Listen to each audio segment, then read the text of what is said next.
မင်္ဂလာပါအပွိုင်းချစ်စီရဲ့ PowerPoint သင်ခန်းစာဗီဒီယိုကနေပြီးတော့ကြိုဆိုပါရစေဆိုတော့ဒီသင်ခန်းစာကတော့ဆရာတို့ PowerPoint ကိုစပြီးတော့လေ့လာသင်ယူကြမှာဖြစ်ပါတယ် Okay အဲ့တော့ PowerPoint ဆိုတာကဆရာတို့ဒီ slide တွေဖန်တီးတဲ့အခါ presentation လုပ်ဖို့เนาะ slide တွေဖန်တီးတဲ့အခါမှာအသုံးပြုရတဲ့ဆရာတို့ program တစ်ခုဖြစ်ပါเนาะဆိုတော့ဆရာတို့ရုံးတွေအဖွဲ့အစည်းတွေ company တွေမှာเนาะအစည်းအဝေးအတွက်ဆရာတို့လိုအပ်တဲ့ data အချက်အလက်တွေကိုဒီ slide တွေပေါ်မှာတင်ပြီးတော့မှဆရာတို့ဒီတင်ပြတဲ့အခါမျိုးမှာသုံးလို့ရတဲ့ program software တစ်ခုဖြစ်တယ်အဲ့တော့ဆရာတို့ကပထမအဆုံးအနေနဲ့ PowerPoint ကိုဖွင့်မယ်ပေါ့နော် PowerPoint ကိုဖွင့်တဲ့အခါဆိုရင်ဆရာတို့ကဒါကိုယ့်ရဲ့ desktop ပေါ်မှာရှိနေတဲ့ software ကိုဒါနှစ်ချက်နှိပ်ပြီးတော့ဖွင့်လိုက်ပေါ့နော် Okay ဟုတ်ပြီ PowerPoint ကိုဖွင့်လိုက်တဲ့အခါဒီလိုပုံစံမျိုးနဲ့မြင်တွေ့ရပါဘူးเนาะဒီဘက်မှာဆရာ level ချမ်းမှာဆိုရင်ဆရာသုံးထားတဲ့เนาะဒီ file တွေရှိတယ်ပေါ့နော်သုံးထားတဲ့ file တွေရှိတယ်ဒီညာဘက်ချမ်းမှာကြတော့သူဒီ ready made ပေးထားတဲ့ slide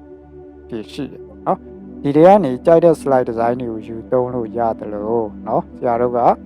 ဒီအသစ်ပေါ့နော်ကိုယ့်အကိုအသစ်လုပ်မယ်ဆိုရင် blank presentation ကိုနှိပ်ပြီးတော့ဆရာတို့ကဒါ file အသစ်ကိုဖွင့်လှစ်နိုင်တယ်ပေါ့နော်ဆိုတော့ဆရာတို့က PowerPoint ဒီဆရာတို့က presentation လုပ်ဖို့ရန်အတွက်ဖြစ်တဲ့အတွက်အဲ့တော့ဒီအပေါ်ဘားမှာဆိုရင်ဒါ presentation 1 Microsoft PowerPoint လို့ဆရာတို့ပြပေးတယ် Okay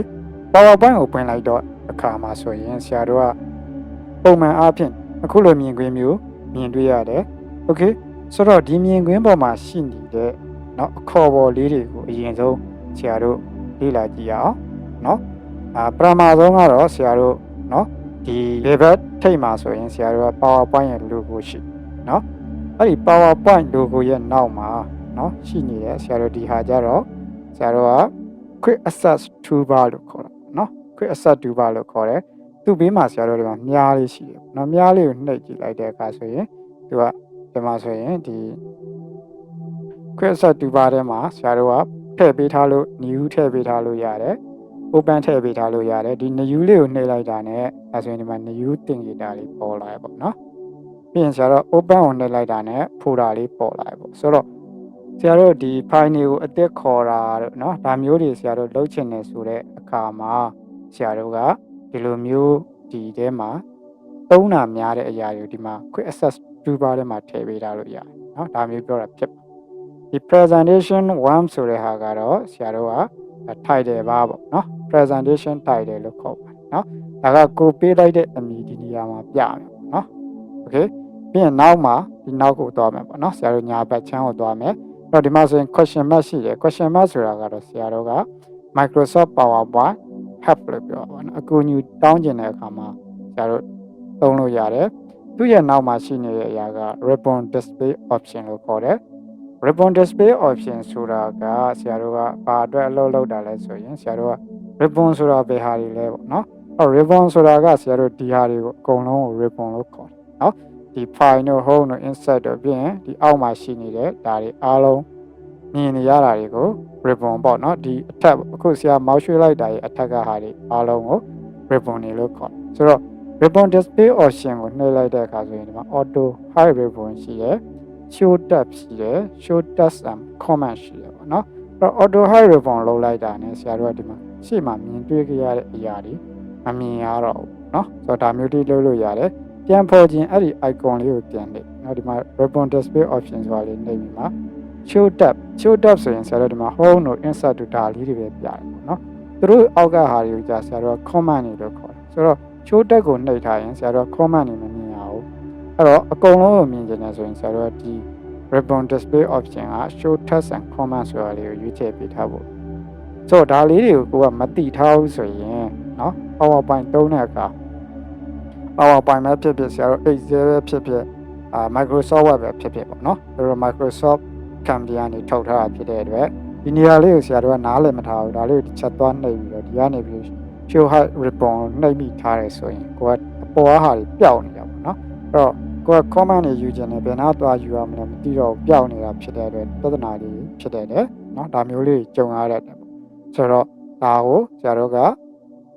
ribbon တွေလို့ခေါ်တယ် auto hide ribbon show tab show text and command ပုံမှန်ဆိုရင်တော့ show text and command နဲ့ဆရာတို့ကဒါကိုသွားခြင်းနဲ့ text ကိုသွားတယ်ပြီးရင် command တွေယူပြီးအလုပ်လုပ်တယ်ပေါ့နော် okay သူ့နောက်ကဟာတော့ဆရာတို့ဒါ minimize ပေါ့နော် minimize ဆိုတာကတော့ဒီမြင်ကွင်းကြီးကိုဆရာတို့ခက်တာခြောက်ထားခြင်းနဲ့တခြား app တစ်ခုသုံးခြင်းနဲ့ဆိုပါစို့ဆရာတို့ကဒီမြင်ကွင်းကိုအနှုတ်လေးကိုနှိပ်ထားလိုက်တာနဲ့ဒါဆိုရင် minimize ဖြစ်ပြီးတော့သူကဒီ screen ပေါ်လာရပေါ့နော် okay ဆိုတော့ဆရာတို့ဒီဟာကိုပြန်သွားခြင်းနဲ့ဆိုအောက်မှာ task bar ရှိရပေါ့နော် task bar လေးကိုတစ်ချက်နေလိုက်အဲဆိုပြန်ပေါ်လာတယ် okay ပြီးဆိုရင်အဲ့ဒီနောက်ကဟာကျတော့ဆရာတို့က restore down လို့ restore down ဆိုတာအခုလိုအကျယ်ကြီးပေါ့နော်ဒါ screen အပြည့်ဖြစ်နေတဲ့ဟာကိုနည်းနည်း screen ဒီ PowerPoint ရဲ့ Windows screen ကိုဆရာတို့ပေးခြင်းတဲ့အခါမှာ restore down အောင်နှိပ်လိုက်ဒါဆိုရင်ဒီမှာတေးသေးလေးဖြစ်သွားပြီပေါ့နော်ဒီလိုပုံစံမျိုးလေးဖြစ်ခြင်းနဲ့ဆိုရင်ဆရာတို့က restore down နဲ့နှိပ်လို့ရတယ်အဲ့ restore down လောက်ထားခြင်းဆိုရင် restore down နေရာက icon လေးက maximize ဆိုပြီးဖြစ် maximize ဆိုတာကအကျယ်ကြီးပြန်ချဲ့တာဖြစ်ပါတယ်เนาะဆိုတော့ restore down ကကြာနှစ်ထပ် maximize ကကြာဒီမှာတစ်ထပ်ပေါ့เนาะဒီလိုမျိုးလေးမှတ်လို့ရတယ်ဒါကတော့ဆရာတို့ program ကိုပိတ်ပြလိုက်တာဖြစ်ပါတယ်เนาะဒီမှာတော့ပိတ်မပြတော့ okay ဟုတ်ပြီဆရာတို့ဒီအောက်ကဟာတွေကဆရာတို့ဒါဘာတွေလို့ခေါ်လဲဆိုရင်ဆရာတို့ကဒီ ribbon နေလို့ခေါ်တယ်ပေါ့เนาะ ribbon တွေထဲမှာဆို tab တွေပါတယ် comment တွေပါတယ်ပေါ့เนาะဒါတွေပါတယ် home တို့ insert တို့ design တို့နောက်တစ်ခုကဒီလုံးတဲ့ comment တွေကိုဆရာတို့ ribbon အုပ်စုလို့ပေါ့เนาะ okay အဲဒီ ribbon လို့ခေါ်တယ်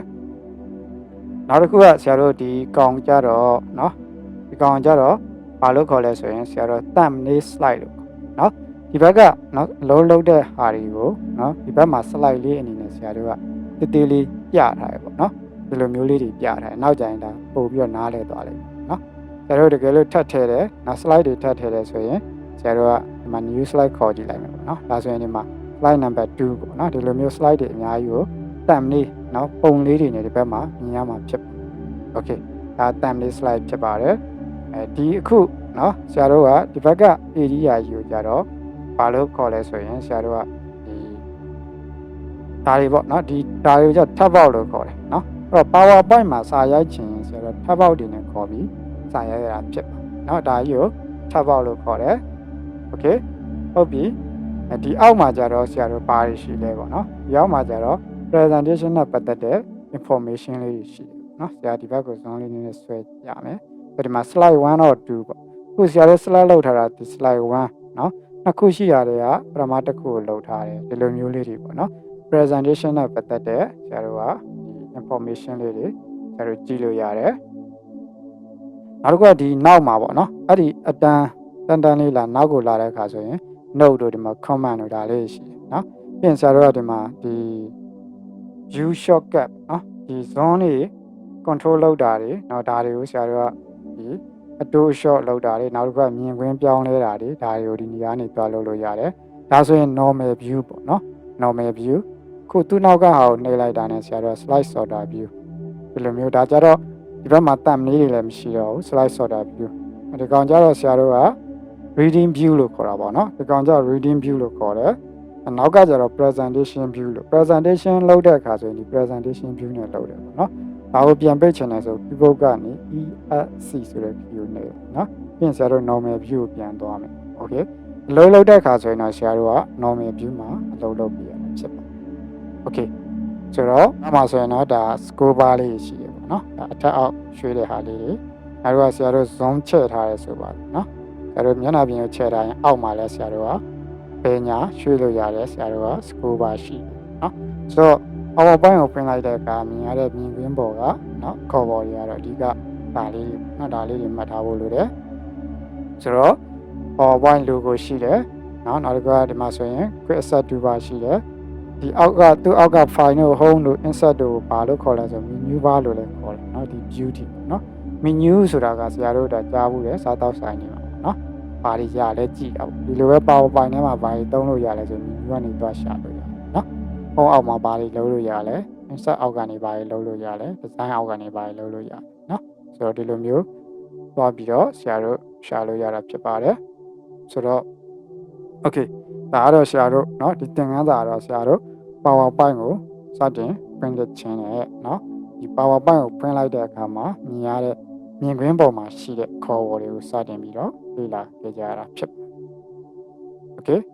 ဒါဆိုရင်ဒီသင်ခန်းစာကိုဆရာဒီမှာပဲပြန်နာပါမယ်နောက်ထပ်သင်ခန်းစာမှာပြန်လည်တွေ့ဆုံကြပါမယ်